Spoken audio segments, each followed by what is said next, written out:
MacLeod, who was an exemplary employee, worked for a housing provider as a resident liaison officer, which involved important communication with residents.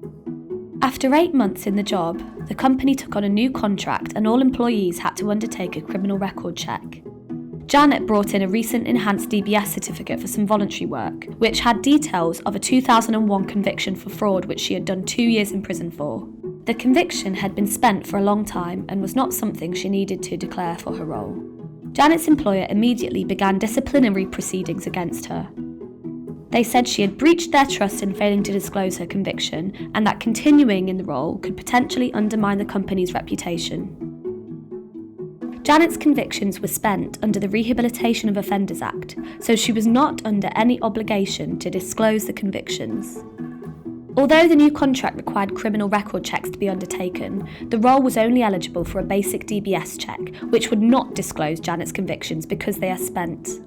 Despite finding out about the convictions, the employer was not entitled to take them into account when making a decision concerning Janet's employment.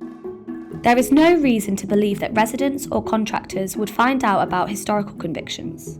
This completely undermines the argument that Janet's employment presented a risk to their reputation. This particular employer enjoys a public reputation for providing opportunities to disadvantaged people, including people with criminal records. Their actions in this instance went in direct contradiction with their own policies and public image as an inclusive employer.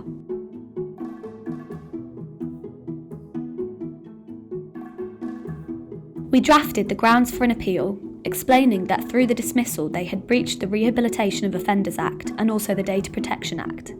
We also emphasised that as this organisation do much to provide employment opportunities to disadvantaged people, it was more likely that their reputation was at risk in their treatment of Janet. At the appeal hearing, Janet was issued an apology and reinstated in her role. The chair of the appeal panel wrote to us to say that she had recommended that the organisation review their procedures and set in place an internal training plan from Nacro.